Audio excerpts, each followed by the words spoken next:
the herring gull, weighing a little over 2 pounds, supported in flight by a wing of 2 feet span, exerting a lifting force exactly equal to its weight.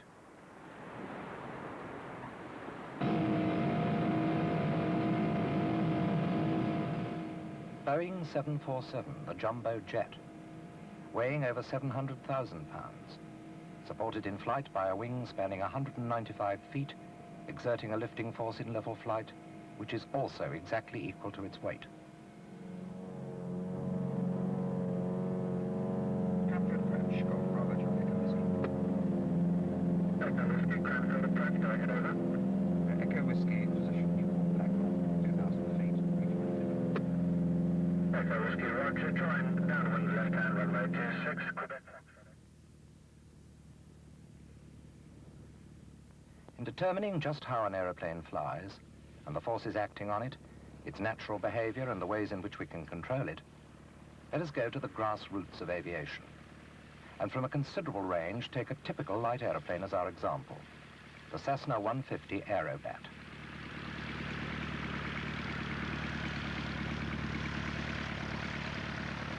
It weighs 1,600 pounds fully loaded and is supported in flight by a wing spanning just over 32.5 feet. This wing, like every other, exerts a lifting force in level flight exactly equal to the weight of the aeroplane.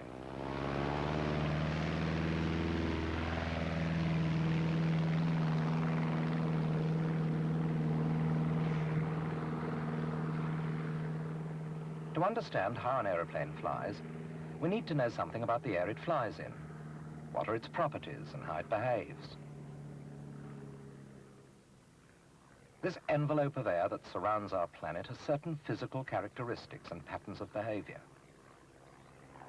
Though it's invisible, it's made up of molecules like everything else.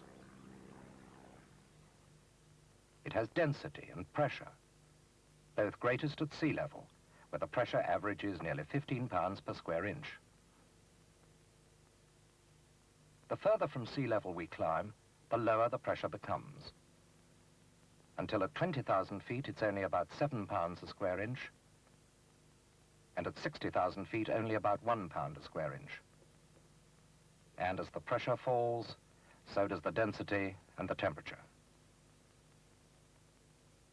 But that 15 pounds a square inch at sea level is only an average. In fact, the pressure in any given place changes all the time. And as it changes, the air circulates around the areas of high and low pressure, and the wind blows.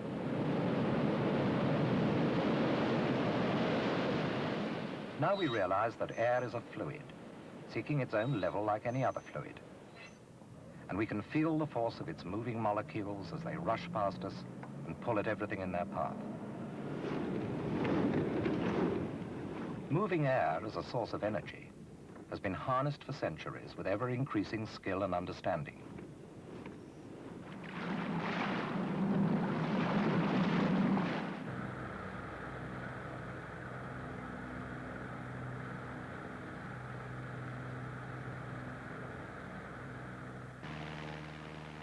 The aeroplane harnesses the same source of energy by the opposite process, by moving through the air.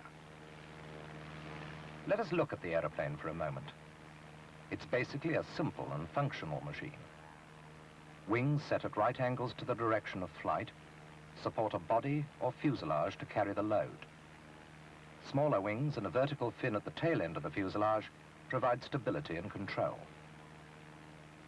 In the nose, an engine and propeller provide the motive power. But it is the wings moving through the air that lift and support the aeroplane. How? To find out, we must first make air visible. We can do this in a smoke tunnel, having first turned it on its side so that we can relate it to horizontal motion. In the tunnel, we can put various solid bodies in the path of the smoke filaments, change their angle to the moving airflow, and see what happens. First, let's take a cylinder. Notice that the airflow curves closely around the frontal curve of its circumference, clinging to it, until suddenly it separates. It can't hold on any longer and becomes unstable and disturbed. It's moving too fast to tuck in behind the cylinder and maintain contact with it. So it has to let go. Now let's take a flat plate. Lying horizontally to the airstream, the flat plate disturbs it hardly at all. But turn the plate across the airflow and see what happens.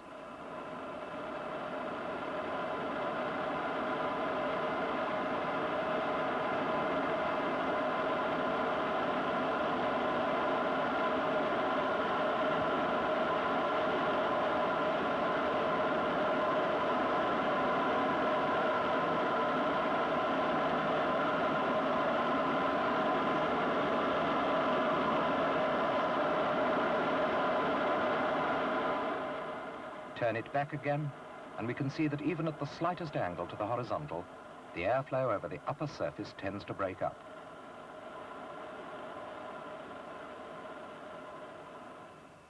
Next, a curved plate. This behaves rather better.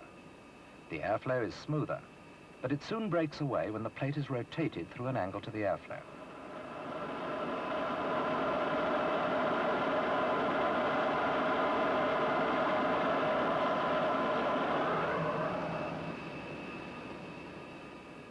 And at a smaller angle, the airflow breaks away underneath, where the plate is concave. But if we look at the wing itself, we find that it's neither a flat plate nor a curved plate, but a combination of the two.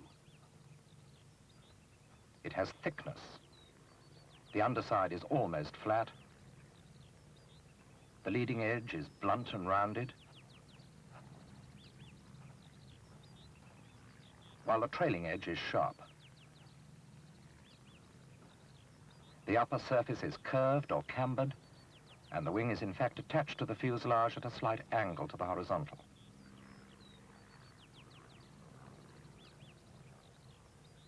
Cut a section through the wing, and it looks like this.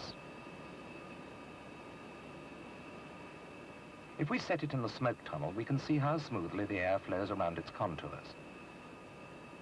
What's more, we can increase the angle to the airflow by quite a large amount without it breaking away. We call this variable angle to the airflow incidence, or angle of attack. But the really important thing is what happens to the airflow as it flows over and under the wing.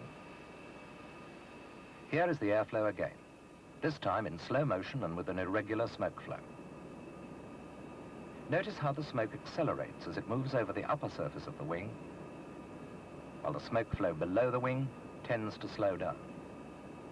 This is just what happens in flight, and it is this phenomenon that causes the wing to lift.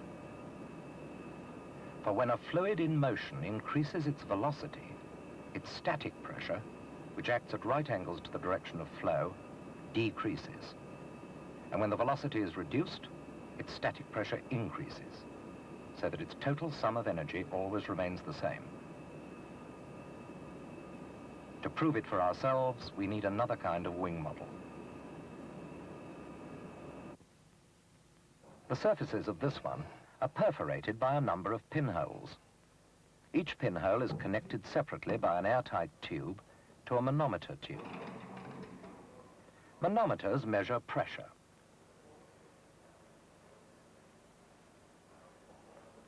When we drink through a straw, we suck in to reduce the pressure in the straw, and this causes the liquid to rise up inside it.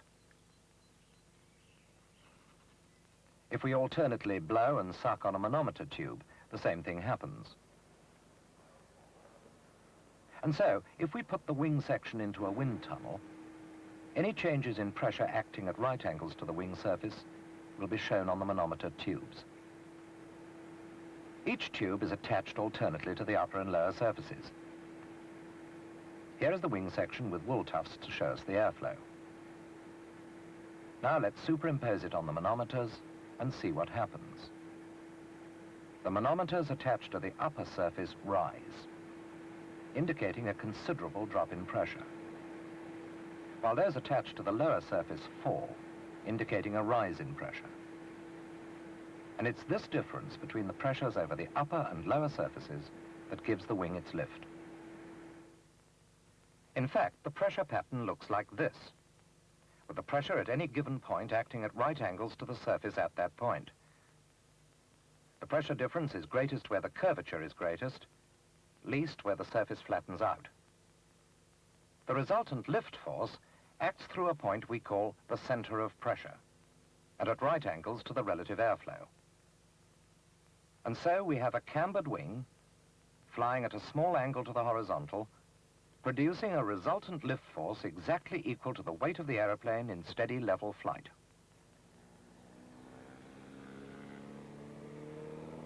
Lift increases with speed.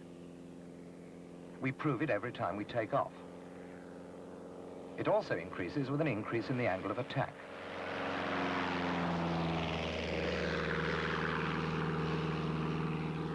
Let's follow that takeoff through in the wind tunnel.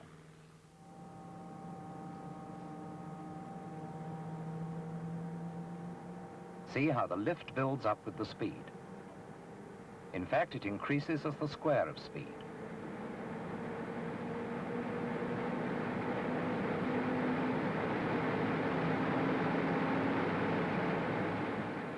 Then as we increase the angle of attack at liftoff, there's a sudden, almost muscular increase in lift to help us off the ground. But the extent to which we can increase the angle of attack to the relative airflow is strictly limited.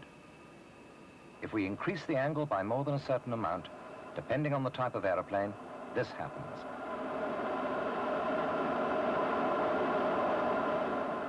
The airflow breaks up over the upper surface of the wing, the pressure pattern becomes unstable, lift decreases sharply. The wing has stalled. This can happen at any speed once the wing has reached the critical angle. Thus we can see that the pressure difference that gives us lift can only be maintained if the airflow over the wing remains smooth and undisturbed. The stall can be demonstrated in the air. The angle of attack is increased until it becomes critical. Lift is suddenly reduced. The aeroplane drops, pitching nose down, and quite a lot of height is lost before normal, controlled flight can be resumed. This can only happen when the relative airflow over the wing regains its normal angle and lift is restored. The stall can also occur in level flight. At normal flying speeds, the angle of the wing to the relative airflow can be maintained whether the aeroplane's in level flight, on a descending flight path, or climbing. Always provided that the speed is within normal limits. But if the speed's allowed to decrease in level flight, lift will also decrease. Then if we try to keep the aeroplane level, it'll begin to sink. When this happens, the relative airflow gradually changes. If the critical angle of attack is reached, the aeroplane will stall and will drop, momentarily out of control. The speed at which the aeroplane stalls will depend on its weight and will increase with altitude as the air becomes less dense. Nevertheless, we must be able to fly slowly, and in particular to land slowly. To achieve this, we can change the characteristics of the wing by fitting trailing edge flaps. These flaps slide out from the wing and curve downwards as they do so. This increases the camber of the wing over part of its span. The upper surface of the wing now has even greater curvature, and the airflow therefore moves even faster, while the obstruction caused by the flap below the wing tends to divert more air over the upper surface, where the pressure is now even lower. In this way, more lift is gained without any increase in flying speed. With the flap fully deployed, lift is still maintained over the wing itself. But behind the flap, the airflow breaks up, slowing the aeroplane down by increasing another force acting on it, the force of drag. This enables us to approach the field at a steeper angle than we otherwise could, which gives the pilot a better view of the landing area, as well as a lower landing speed.